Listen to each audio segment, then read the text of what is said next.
So yung mga mama-update lang, dagdag ko lang to sa aking vlog. Ito mga parcel natin na dumating. Meron tayong 6 pieces na parcel dumating ngayong araw, Diyos ko po. Tapos more to go.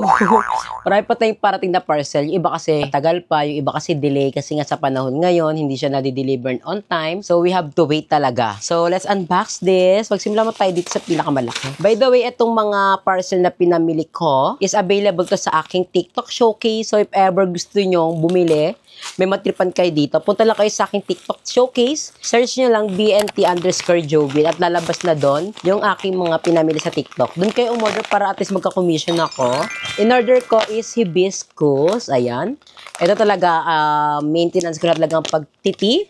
Maganda talaga ang hibiscus kasi for collagen production, anti-inflammation, antioxidant, and so many more. Maganda talaga nagtiti tayo. So, second purchase ko na to. Madami itong laman. Nakatagal sa kanto ng 2 months kasi 100 pieces, ano siya, 100 pieces bags. And then at the same time, 2 times a day.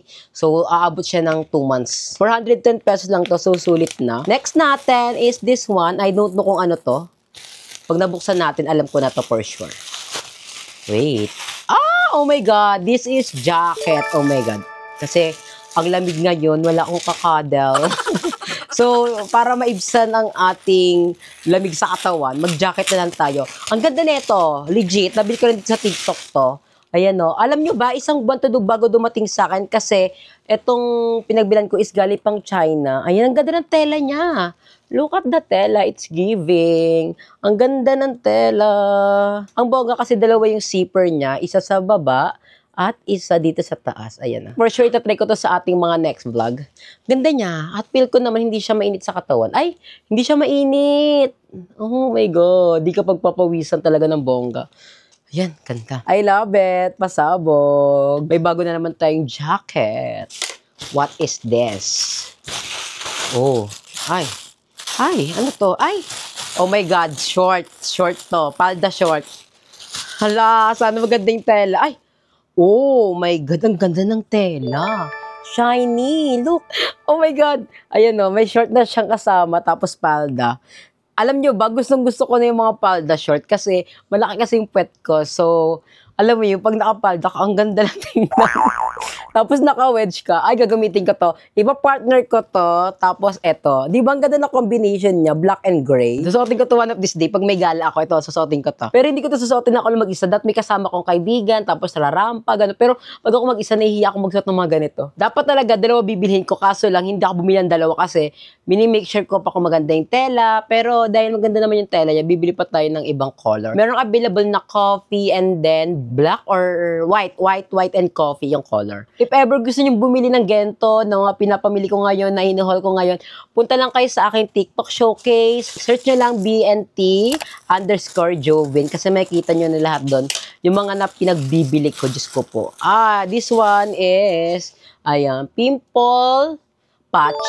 Kasi dahil mong acne, Diyos ko po, ayan, nahiyak mag-vlog minsan. So, may nakita akong pang pimples na dinidikit siya sa mukha. Star tong peg niya. Oh, ay, ang daming laman. Ay, uy, ang daming laman. Ang daming laman. 1, 2, 3, 4, 5, 6, 7. Hindi ko alam kung magkano ko nabili to. Basta tingnan nyo na lang sa akin TikTok showcase. Ang dami! Wow, di na ako maubusan. Oh my God, magdidikit ako sa mukha nito. Mamaya, after kong maligo, didikit tayo na to. Para cutie-cutie lang. Next natin, ilan lang to? 1, 2, dalawa na lang agad. Ang bilis naman. Natutuwa pa ako eh. Itong next natin is pinakamahal. Diyos ko po. Pero ito kasing maintenance ko talaga. Lagi ko siyang iniinom. Bumili ako ng collagen and then vitamin C na DHC. Ito talaga yung ginagamit ko ever since talaga. Kasi paggawang Japan product talaga, expect mo na maganda yung kanilang mga product.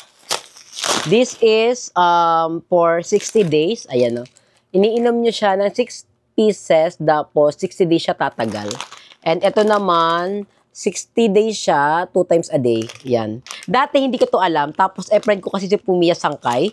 If you know him, galing siyang PBB, friend ko siya. Tapos sinanong ko sa kanya, Pumiya, paano ito i-take? Tapos sinand ko na sa kanya. Tapos sabi niya, 6 times a day. Tapos ito naman, 2 times a day. So, thank you, Pumiya. Actually, dapat magko-collab kami noon. Hindi na matuloy-tuloy.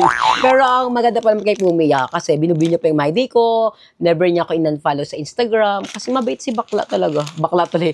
Mabait si guys, super bait. Kapag mga hapon talaga, sure mo na mabait talaga sila. Hindi sila yung mga tipo ng tao na, Diyos ko po, may ugali.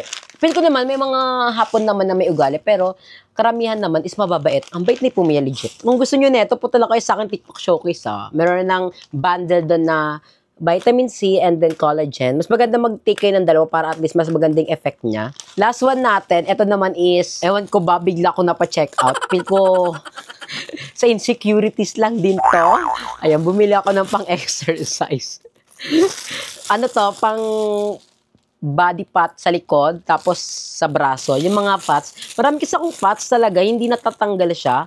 Feel ko stubborn fat, ganun. So, bumila ko neto kasi pang exercise. Ewan ko ba, never ko tong sinerch, hindi ko alam ang tawag dito. Tapos, lumabas lang siya sa TikTok ko. Feel ko nga, nababasa ni TikTok yung insecurities ko, nalalaman niya. Kasi, bigla lang lumabas sa akin doon ng exercise, tapos may lumabas na gentong showcase. So, napa-order ako. Sana hindi lang siya mabilis masira. Ay, hindi naman. So, pag ganito kasi siya, pag ganyan. Aray, ang sakit! Aray! Aray! Aray! Aray! Paano ba to? Ay, hindi mo siya pwedeng maano. Ala, ang sakit! Ang sakit naman eh. Aray, ang sakit! Aray! Inapapanood ko banat na banat nila. Sa akin, hindi ko mabanat. Ala, hindi ko siya mabanat. Sa TikTok na papanood ko, nababanat nila to ng bongga. Bakit sa akin hindi ko siya Ang sakit naman nito. Diyos ko po. Parang malito. Na-umorder ako nito. Wait, try natin. Diyos ko po, parang sayang lang pera ko dito. Parang di ko rin siya magagamit. Magkano to? Parang 160 pesos. Pero pin ko magagamit ko kapag gusto ko maganon, ganon, exercise. Ay, no? Ay, Pico, maganda naman siya. Kailangan ko lang taga manood ng mga TikTok tutorial or kailangan ko lang inspirasyon. Ewan ko rin ba't ako napa-check out nito. Nakakaloka din talaga ugali ko minsan eh. So, yun lang yung mga dumating sa akin. So, mga next following vlogs ko na ipapakita yung mga iba ko yung in-order kasi on the way pa lang sila. Ayaw ko mag-unbox sa sobrang dami. Baka i-bash nyo ako na kung ano na pinag-order ko. Pero ito naman, isa ko lang na makikinabang. Lahat na pinamili ko is sa akin lang naman. So, wag nyo akong i-bash. So, yun lang yung mga napamili ko. Update ko na lang kayo sa ating next clip.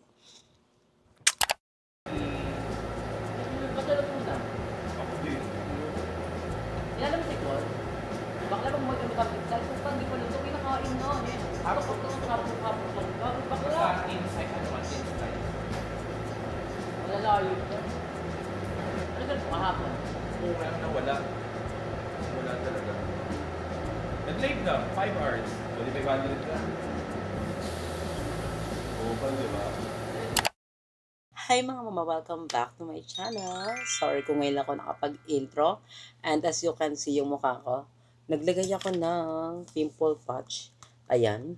Gusto niyo order na ko nito sa aking TikTok showcase. So, punta lang kayo doon. Habang pinapalamig ko yung aking hibiscus tea, magkwentuhan muna tayo. Kasi hindi ko to kayang inumin mainit. Papapaso ang aking dila. Nabasa niyo naman sa title, meron nang nagpapakilig sa akin. Sorry, kinikilig talaga ako up to this moment. Ay, gusto mo yun? Pero yun nga, may gusto lang akong i-share sa inyo.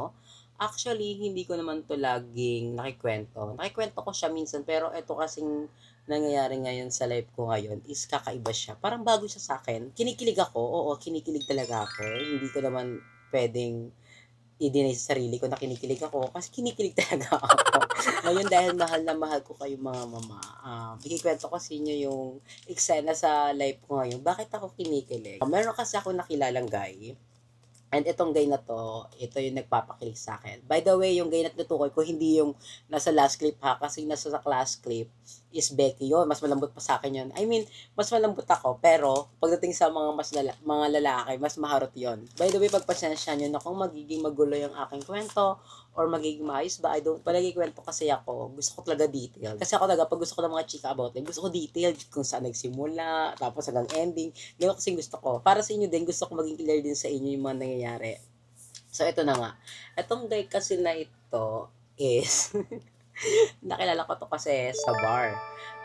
Alam niyo naman ako, hindi ako pala bar talaga. Ito kasi mga classmate ko, nag-iya sila mag-bar. Tapos, dapat talaga hindi ako sasama. Kaso lang naisip ko na minsan lang kami magkita-kita. Yung mga classmate ko kasi na yon is mga nanay na. So, minsan lang mag-aya. Ginrab ko na. That time naman kasi free ako. Wala naman akong ganap masyado. Sabi ko, sige, kasama ko sa inyo. Tapos, nag-bar kami sa may poblasyon. Tapos, yung eksena kasi ng bar na pinasukan namin is, standing ovation. Pero, sa gitna namin is may lamesa. Doon lang nakalagay yung mga alak, bag namin, ganun. Pero, kay standing ovation kami. That night, sobrang saya kasi yung DJ na nagpapatugtog is, yung pinapatugtog niya is mga kanta ni Lady Gaga, kanta ni Taylor Swift, kanta ni Katy Perry, pang Gen Z. Tapos nagpapatugtog din siya ng mga geng-geng, yung mga Before I Let You Go, I'm a Flirt, Lupaypay, ganun. Na-enjoy ko talaga siya that night kasi ina-expect ko talaga pag pumunta ko ng bar, tatama rin talaga ako kasi pag magbabar, inaiisip ko, nasa bahay na lang kasi pag bar talaga, hindi ko talaga trip. Lalo pag mga Pinoy mga kasama mo sa bar, hindi ko siya trip. On preference ko lang naman yun. Huwag mo niyo akong i-bash. Mas gusto ko talaga pa magiinom sa bahay na lang. Para at least kapag nalasing ka, tutulog ka na lang, hindi ka na babay pa uwi. So, gano'n kasing naging mindset ko. So, ayun na, nasa bar kami, sobrang saya, enjoy talaga ako. Wala akong paki sa paligid ko. Then suddenly, meron mga group of guys sa tabi namin. Standing ovation din sila. Tapos meron ding lamesa sa gitna, gano'n. Hindi ko alam kung sinong naunang pumunta sa amin, sila ba, or kami, or sabay lang. I don't know. Kasi dati man focus ko lang yung mga classmate ko nag-enjoy kami. Tapos gusto-gusto ko itugtog, gano'n. Di ba may mga times na nasisense natin? My God, nasisense natin na parang may nakatingin sa atin. Alam mo yun? Tapos parang bil ko kasi may nakatingin sa akin. Tapos tumingin ako sa side na yun. May lalaki nakatingin sa akin. So, natitigan ko siya. Nagkaroon kami ng eye-to-eye contact. Pero that time, hindi ko alam kung saan ba siya nakatingin or sa mga classmate ko, sa mga girlfriends ko. Kasi ano bang laban ko? Magaganda yung mga classmate ko. Kahit nanay na yun, magaganda yun. Diyos ko po, hindi mo yun uuriin. Hindi mo mapagkakala ang losyang na yun na may anak na yun. Kasi pretty sila, maalaga sila sa katawan. So, that time, hindi ko alam. Nagkatitigan lang kami. Tapos yun, ay hinayaan ko na lang. Tapos second time, nagkatitigan ulit kami out of nowhere. Nagkatitigan kami, tapos para siyang galit. Nagwala, Diyos ko po, bakit galit? Siguro ba, yung tingin ko ba, ewan ko, siguro ba that time, homophobic siya, ayun sa mga bakla. Hindi ko alam. Or siguro, bakit ko siya tinitingnan, ganun, ko galit. Tapos, for the third time, napatingin ako sa kanya. Pero hindi siya nakatingin sa akin. Tapos, bigla siyang lumingon. Nakita niyang nakatingin ako sa kanya. Tapos, tawag nun, binaling ko yung attention ko sa iba.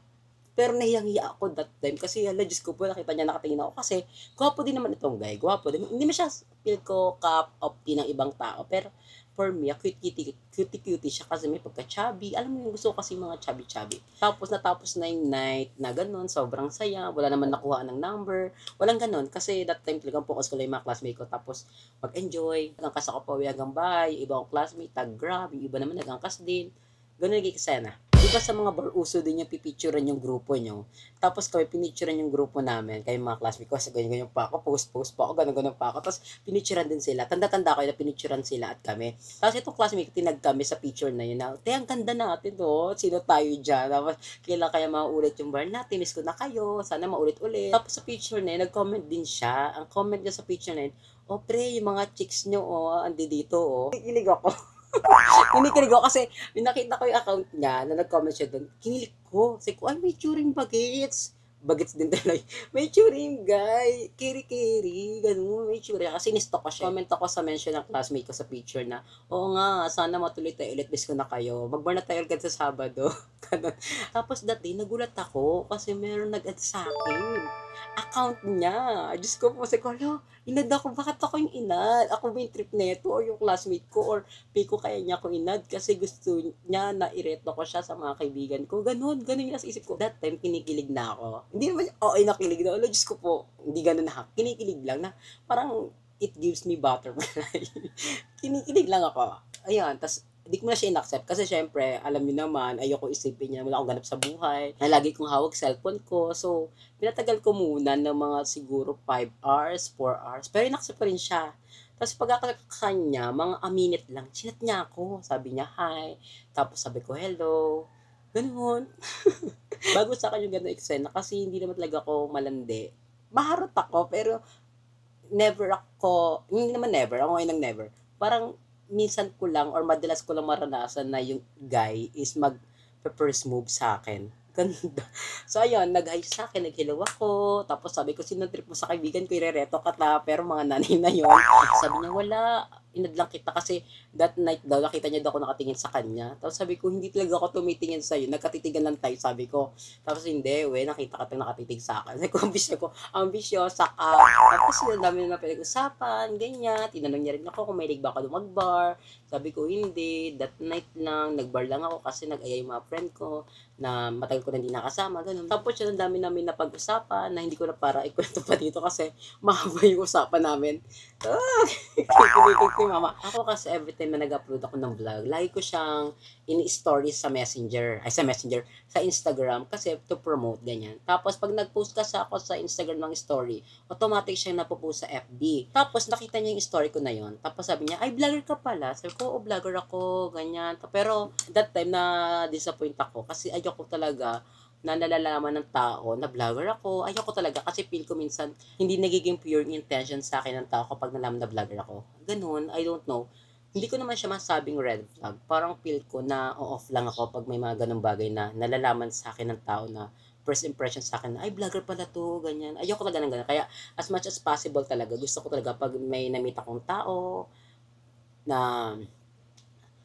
ano ba, magiging jowa or magiging in relationship ko. Ayoko talagang first thing na malalaman niya sa akin is vlogger ako, na nag-vlog ako, na I do vlog, ganun. Ayoko talaga. Nalaman niya nga vlogger ako, tapos sabi niya, BNT ka pala. Sabi ko, oo, BNT ako, alaga ko ni Kuya Lloyd. Tapos sabi, oo, fan na fan niyo ako. Sabi ko, Diyos ko po, fan pala tong lalaki na to. Tapos sabi niya, matagal na daw siyang fan ng BNT at ni Kuya Lloyd. Si Kuya talaga yung pinaka-fan siya. Fan siya o fan niya?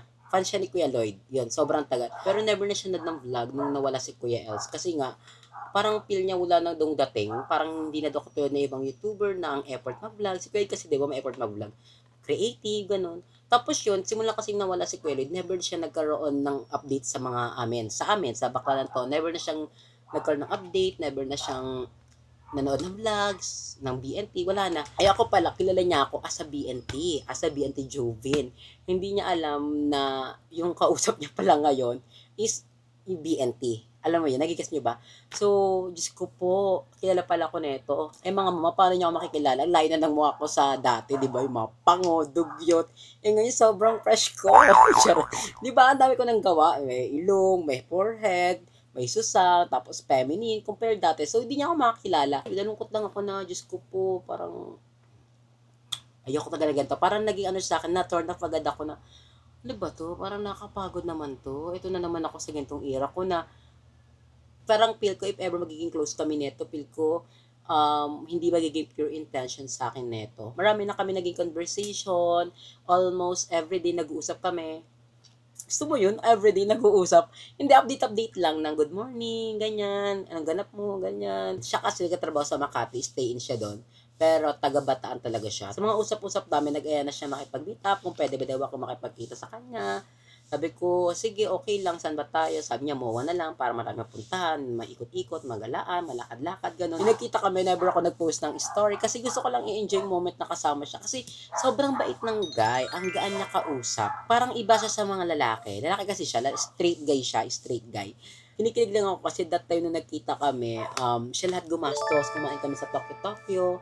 Tapos nag-Starbucks kami, siya rin gumastos. Ako pa nga dapat gagastos sa Starbucks. Kaso pinilit niya na siya na lang daw kasi siya naman nag-aya daw na magkita kami. Pero never naman namin na-tackle or na-discuss na, ayan Joey, nililigawan kita. Never. Hindi ko rin naman sinabi sa kanya na bet ko siya. Sinabi ko sa kanya kinikilig ako. Kasi, wala, ang komportable ko. Sinabi ko pa nga sa kanya sa conversation namin na, uy, alam mo ba kinikilig ako sa'yo?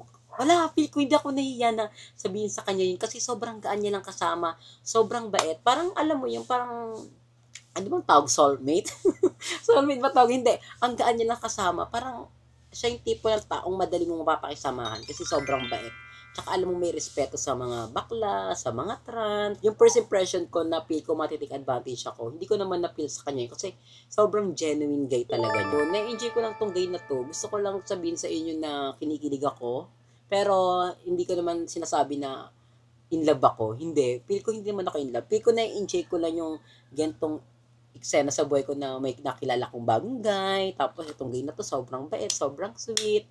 Tapos sobrang genuine, sobrang saya kasama. Hindi nga ako naiya magpatawa sa kanya. Minsan nga sabi ko, wait lang, baka pa nagpatawa ba ako? Nag-joke ako, matatawa ba to? Madi-disappoint lang sa akin. Pero, Diyos ko po, parang kung magkwento ko sa kanya, parang ang tagal ko na siya kilala. Kaya ayun, ang saya lang sa pakiramdam na may ganito akong nakilalang guy. Alam naman niyang kinikilig ako sa kanya, pero hindi naman namin napag-usapan na na gusto niya ako. Hindi, feel ko din talaga, hindi niya ako gusto. Feel ko gusto niya lang yung personality ko na masayahin, ganun. Ganun lang. Ewan ko. Hindi ko na talaga, ini-enjoy ko lang talaga tong phase ng life ko na may nakilala kong guy na sobrang sweet. Ayokong isipin na baka maligaw. Hindi. Ayokong isipin yun. Dapat tinatanggal natin sa utak natin yan kasi baka mag-assume tayo. Di ba? Pangat ang nag-assume. I-enjoy ko lang tong moment na to. Ayoko kasi mag-assume na yung pinapakita sa akin ng pagiging mabait is maging iba yung tingin ko. Ayoko kasi ng gano'n. Pero talaga itong guy na to is mabait lang talaga. Ibang-iba siya sa mga lalaki na kilala ko na tinitake advantage ako na FT naman tayo dyan. Mga gano'n. Nai-disappoint ako. Ang maganda sa lalaki na to kasi may trabaho siya. Kaya masaya siya maging kaibigan. Once pa lang kami nakikita nito. Pero yung conversation naman namin, yung communication naman namin, is tuloy-tuloy pa din naman. Hindi man kami parang mag-jowa na yung jowa level, hindi ganun. Ayoko kasi mag-assume talaga. Kilala nyo naman ako, ayaw kong nag-assume ako kasi pag nag-assume, syempre ikaw masasaktan. This moment lang talaga is ini-enjoy ko lang siya. Pero kinikilig ako. Aware naman siya na kinikilig ako sa kanya. Ayun lang yung share ni Mama. Sorry kung ang tagal kong magkwento ha. I don't know kung magulo ba siya or hindi. Bago natin tapusin ang ating vlog, syempre mag-shoutout muna tayo. Shoutout kay Ailu Rofile, kay Jocelyn Caperina, kay Gian Camila Luis Cruz, kay Lexi Arrogante, kay Ilona Valdevorana, kay Lia Andosero, kay Rafi Tiana, kay Rolly Bells, kay Alilay Mendoza, kay Eds Prieto Madrigal, at kay Pixie Dance. So, kung nakawat kayo sa ating vlog, comment hashtag Mama Pumapag-ibig.